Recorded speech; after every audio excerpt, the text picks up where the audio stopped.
Hello everybody, and welcome to my YouTube channel. You already know who I am. Today I'm going to be previewing a big game away at Everton tomorrow night. There will be a watch on West Ham on my YouTube channel, so you can catch me there. It's an interesting game. This is definitely the toughest test we've had so far. Obviously, we beat Hull 5, beat Charlton 3-0. Very easy games. Obviously, we've seen a massive change in the side that we use in the Cup compared to the Premier League. I'm probably going to putt for a lineup that suggests that we're going to keep the same Cup team, despite it being a lot of a sterner test. Again, it will depend on who Everton put out, how seriously they're going to take the Cup this season. I imagine that they're going to go for it. To be honest, they've got the squad depth, they've got the it's going to be a really, really tough one. But let's have a look through the recent forms of both teams. Imperialist from Carlo Ancelotti made the right sign summer in Allan, James Rodriguez, a lot of decent players in there. They've still got Richarlison. They've added to the quality they've got. Even the likes of Lucadinha and Coleman look rejuvenated this season coming on. So I will touch on Hammers as well, the importance of him and the role that Carlo's given him. But this is across all competitions, including the Premier League and the Carabao Cup. Interestingly enough, Everton scored a number of goals this season as well, which shows you that they're a bit more progressive than we're used to seeing them. And I think we can obviously see the creativity of James Rodriguez. We can also count on Calvert-Lewin as well, who's in a rich vein of form and has been ever since Carlo up at Goodison Park. West Ham, on the other hand, obviously we lost in the first game of the season to Newcastle, but have won both our Carabao games. With a narrow loss to Arsenal despite a good performance, and obviously a 4-0 battering of Wolves that none of us saw coming. Actually, it looks kind of, I'm not saying even, but it doesn't look as bad as West Ham fans, and particularly me, think it is now looking at the form guide. Again, I have thrown 2 wins in there. But you'd hope that West Ham go into this game with a lot of confidence. The team, in my opinion, the formation, everything that we're going to see from it is going to be different to what we saw against Wolves. So I have gone for that. Moyes could come out and he could keep that 3-4-3 that has been so successful. Of course, that would massively change West Ham's chances in the game. But I will both of the starting lineups. Of course, let's start with the position. I think they're going to put out a really strong side. Put out the likes of Alex Iwobi, Bernard. They put out a few things last time around in Richarlison and Lucadinha, but I do believe Carlo's going to grip. So let's have a look. Obviously, Jordan Pickford for me will start in goal. Typically known as T-Rex arms. I think he's a good keeper into shot stopping, but he does have a lot of mistakes in him. I think people look at his arrogance as a real flaw in his character, and he just seems to make too many mistakes for a top level keeper. But obviously, I think he obviously retains his place. I think Steckberg's on the bench. I think they've got Lossell as well from Huddersfield, purchased 2 seasons ago. So I think he is their strongest keeper. He is someone we can get at, particularly from set pieces, where I think Everton aren't as strong as people may think from the outset. Obviously, they've been very comprehensive in their victories this season, very well organised. There are opportunities to find Everton on the counter, and particularly from set pieces, they seem quite weak. Right back, I believe they'll go with Seamus Coleman. Really strong right back. Loves to bomb on. Absolutely loves to bomb on. And that's so important because James Rodriguez, he plays on that right-hand side, but it allows him to float in central and Everton can still keep the width. And he's obviously got a great delivery on him, which is perfect for the likes of Calvert-Lewin, who is so strong. Yerry Mina is going to partner Michael Keane, in my opinion, in that sort of centre-back pairing. Listen, it's odd, isn't it? We look at them as big, strong physical presences, but they have been beaten in the air this season. They sort of see them as players that you can't get past, but they can be gotten at. And I think in particular with Everton, they do struggle when other teams put a lot of men in the box. And West Ham have got a lot of height with the likes of Tommy Soucek and Angelo Onana. Admittedly, I don't think they'll play in this fixture, but I do think we'll look to utilise the set pieces. And this guy, as a neutral, this guy's phenomenal, Lucadinha. Now, going forward, he's unbelievable. His delivery from free kicks, from corners, from open plays, fantastic. He maintains that width as well on that left-hand side, very, very similar to Seamus Coleman, which allows Richarlison to move more central. And we know Richarlison is a very, very good finisher. He's very light, he can get him behind. So it does allow him to be closer to the goal. It allows him to be in the ball when the crosses come in. And it really just, this system benefits Everton massively in terms of using their attacking talent, and in particular on that right-hand side, letting James Rodriguez move slightly central. This guy has been a sensational signing as well. I'm going to have him in the holding role, very similar to Premier fixtures. Allan coming against Tottenham was superb. He acts as a foil again with Yarmolenko and Michael Keane because of their lack of pace. He's very, very intelligent. You know, he picks right positions on the edge of the box and sees danger very early. He's a perfect foil for those backs. He's slightly different to how we look at Declan Rice, who on another occasion seems to cover for both our fullbacks pushing too high and interceptions, but he just sits in front of that back four, keeps very organised, allows them to shape, and I suppose there is that protection there if both of the four push forward. Another signing for Everton as well is Corey from Watford, a box-to-box midfielder, lots of energy in there. I believe he's got a decent shot from outside the box as well, but we don't really see this in this system. He's the energy in that midfield, and he's that kind of trap between Allan and James Rodriguez.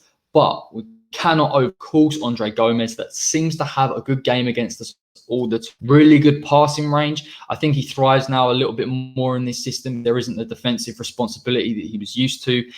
He isn't the quickest. That's what I would say. He can be got at. He isn't going to drift past player, but he does have vision, and he could release the likes of Seamus Coleman and Luka, particularly if they go forward. In terms of that transition on the counter, which they see in this West Ham side, he'll be looking to get the ball into either James or Calvert-Lewin early doors.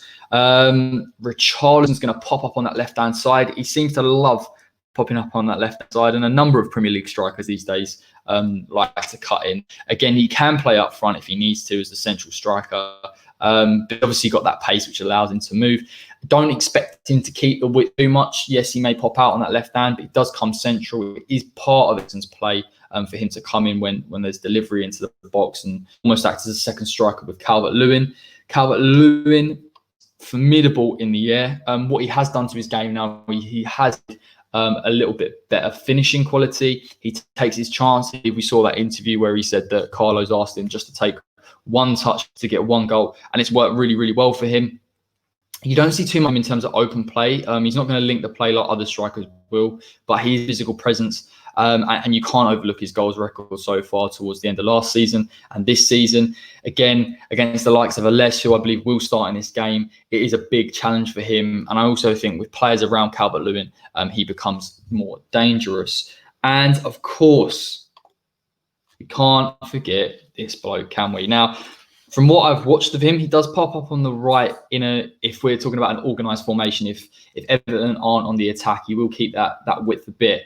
But what we see, particularly when Everton start to push forward, he comes in central. You know, Carlo loves this guy, and he loves it for a reason. He's got great vision. His assists are perfect.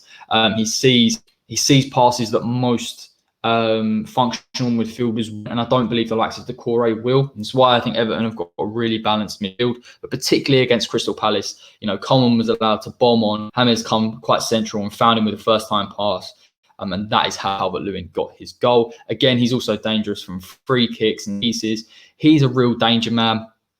On that left-hand side, I believe we'll play Ben Johnson there. But again, the only issue is obviously we saw Ben Johnson, particularly against Bournemouth, where there are overloads on that side. He does struggle a little bit in terms of predictability of the movement. If James starts to drift inside, it may become difficult for Ben Johnson in terms of does he keep his position wide to look after Seamus Coleman, in which case you're going to need the likes of the holding midfielders for West Ham to sit deep and particularly try and mark him out the game.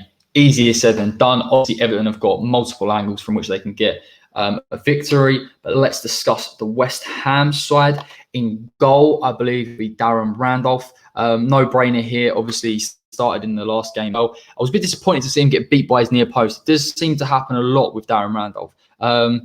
So again, a little bit dubious, but you're not going to play Fabianski in this game if you're going to continue with the cup side. In terms of the centre-back position, I'm looking at Aless to start. I thought he was really confident against Hull City. He wasn't expected to start in the game, but I was impressed with him. Very composed on the ball. It will be a massive test for him against the likes of Calvert-Lewin and Richarlison. Obviously, Everton do like to get numbers in the box, particularly on the attack, with some of their attackers coming central. So again, he has got a good test on his hands, and you'd have to hope that this man supports him quite a lot. I thought Balbuena was really good if I'm honest, against Wolves. I don't think Wolves were that creative. They didn't really get in behind, but I thought physically he was very strong, very composed, looked to set the play up very early doors, get the ball to the midfield and drive forward. And that's really what we're going to need in this game. Obviously, Everton have got that foil in midfield that is going to make it a little bit more difficult for West Ham to go through it, similar to how they've gone through Hull and Charlton. But we shall see on that front. I'd like this guy to start, if I'm honest. I know it is a cup game and I know there's a potential that we could go through. But for me, listen, I think Ashby deserves it. You know, I really like him. I think he's more of a wing back. He's got good pace, but he's physically quite good as well. Loves to bomb on. Particularly down that left-hand side, you're going to see Digne push up, and you're really going to see him push up with Richarlison. It is going to be a difficult one for him to manage, but I do imagine that he's going to try and get in behind if he can. I think there's an opportunity for West Ham to counter there if they put too far. Again, we saw against West Brom, particularly with Everton, that when they push far and the fullbacks can't get back quick enough, you can expose two centre-backs. So again, he could be crucial in this game. It remains to be seen. Wilshere will start, in my opinion. I thought he played over in the cup game. I don't think we're going to see too much driving forward from Wilshere. If anything in this game, you're going to need him to be disciplined to protect the two centre-backs, particularly against the likes of James Rodriguez. The only other issue as well is Everton have got really good strength in depth. They could bring on Sigurdsson, they could bring on Iwobi, they could bring on Bernard, all different type of players. So again, we need to be organised, particularly in front of that back, and we obviously need to protect Alès as well. Bobby Snodgrass is going to play. The more and more we see Snodgrass play, the more further back he moves on the field. Again, he's playing more of a holding midfield role, which again, we're not really used to seeing from him. We haven't really seen him all season in the Premier League. But I like him. You know, I think he's got a good pass. Again, he needs to be organised. I don't know if he's defensively good enough to protect the back. Again, in terms of his vision and his passing range, he's got a wicked left foot on it. If he can find the likes of Anderson and Lanzini, West Ham have got a good chance to counter. And I would say that about both him and Jack Wilshere, is the fact they are quite competent in terms of their passing range. So that is good, but it's just the defending I'm slightly concerned about. So organisation will be crucial. This guy's phenomenal. You'll see him pop up on the right, cutting on his left. Yarmolenko, 2 goals and assists. A lot of people were calling for him to come in against Wolves. I think he's a fantastic player. I think obviously he lacks the pace, but I do think Everton could leave spaces. It rings bells for me and Chelsea when we played Chelsea last season and they pushed up too far, Rudiger, and it might have been Zuma or Christensen on their own, and they can get picked off. I think that would be a good chance for Yarmolenko. I back as well outside the box in terms of his finishing, inside the box as well. He's quite competent. He's going to be a goal threat.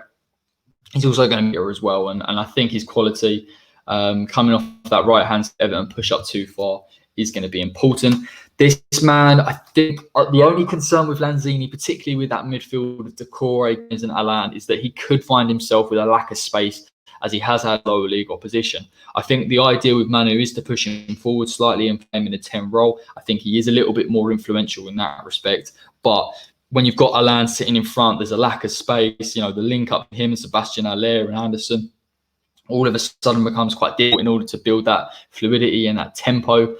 Again, we want to see him like he is typically in the Premier League, where sometimes he drops too deep. And the concern would be that if Everton do start to use on both wings and attack West Ham and get at them, this guy will have to drop back ball. And then you're ending up with a midfield really that doesn't have offensive work rate. And that is very much the mark of this. A lot of people call for them to start in the Premier League because of their attacking abilities. It's about Moyes getting that balance in future. But as far as I'm concerned, the 3-4-3 works. I can't see it changing too much in the near future. This man will start, in my opinion. Felipe Anderson down side, loves to cut in. Good link up with particularly Lanzini. What I've seen, and this is a real crucial thing from Everton, if they play the team that I believe they'll play, is Coleman pushes up so far to create that width on that right, because James Rodriguez physically isn't great, the beating players, and he's not that quick either. He needs space in order to function. So when he drifts into that centre position, Coleman will just keep that width. If West Ham can get the ball, transition in the counter very, very quick, and is the guy you want to get it to. We want to see the Anderson of 18, 19 here. We want to start picking up the ball and going at players, because he will have space, and he needs to do that in this game. He needs to carry that ball forward, get West Ham out, under trouble, take the pressure off the back four, because we could be under a lot of times. And ultimately, we need to see his quality as well. And I think he has shown that in the cup competitions. Is it the easiest game of his own? No. But I do think he will have opportunities to get the ball. He will need to run in behind. It's just that quality of that final ball that we need from Anderson tonight, particularly in finding Haller or with Yarma or Lanzini. This geezer, of course, he'll play. Sebastian Haller, even to goal against Wolves in the final few minutes. I really like it. I think particularly in this cup competition where he's got playing a more advanced 10 role, Yarma's quite close, Anderson's they all work in close proximity. I think when you saw in the when we brought on Longello, I can't even remember really if we kept this formation, but you see Ashby on one side pushing on, maybe Ben Johnson on the other side pushing on. It gives those players the license to central, pick the ball up and work together, and they're good at it. It was a tough game. The only problem I've got is I can see the service to Haller being stifled. How much will this guy get the ball? How many times will be able to affect the game? Again, it will be from the counter. It's just his positioning in the box. And I think people always complain about Haller in terms of him not putting in enough. The work rate's not good enough. In this game, I believe we'll play him anyway. And if he does play, he's got to be in that 6-yard box. He's got to be alert to the danger. We know once we get that ball and either Yarma, Manu or Anderson get it, he's got to be in the right position. He's got to take those chances. I can't see us getting too many in the box. That isn't the way that this cut team plays. So it's going to be hard for him. He's going to have Mina, Allan, Keane. They're going to really sort of double up on him, take the space away. It'll be hard for him to link up potentially with those attacking midfielders. It's a tough game. But I do back Haller in terms of his finishing. I think he gets a chance, particularly with his confidence at the moment. I think he could take, and I think that changes the tie. It'll be interesting to see how Carlo will react to that if West Ham do take a lead. Very, very interesting to see how West Ham do it as well. It's going to be tough. A lot of youngsters playing. A lot of youngsters. We've got Ashby, but they are youngsters. They are, very young to come up against a pretty strong Everton side. Again, as I said earlier, review, it changes depending on whether Everton put out this side or they put out string side. Either way, they could turn the needle late on. If we see James, he's difficult to manage. I would like to see West Ham actually bring in. You could see Noble playing, to be perfectly honest with you, whether it's the right game given the pace of it, and just have him sitting in front of that back four gives him a little bit of a foil. And I'd feel a bit more comfortable maybe with him than but Snodgrass, who isn't a natural defensive player. Obviously, if you can, Souček and Rice.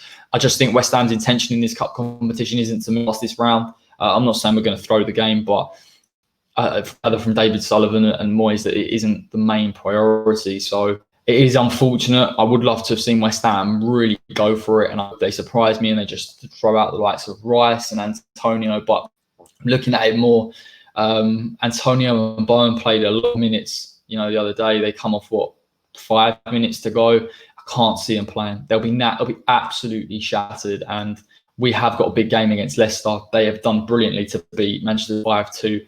We're going to need that energy and that pace against them to be effective. So I do think we'll see this team in some kind of. We could see maybe a Noble play. That's it in terms of my preview for this game. Let me know what you think in the comment section. Obviously, give it a like. If you're new, subscribe to the West Ham Way YouTube channel. Score prediction for me, I'm going to go. If I'm a West Ham head on, I'm going to say 2-1 West Ham. Haller double. On the other way, we could see Everton maybe winning 2-0 with Richarlison and maybe like a Digne free kick or something really irritating. But yeah, those are my thoughts. Put your thoughts in the comment section. I've got the opposition preview with an Everton podcast, which will come out either with this or slightly before. So keep an eye out for that. I've got a Leicester opposition podcast. I believe that will come out Thursday. All the usuals, you can expect it. Declan Rice, a bid might come in for him, so see a video on that. But listen, as always, best of luck in the cup, and until next time, take care.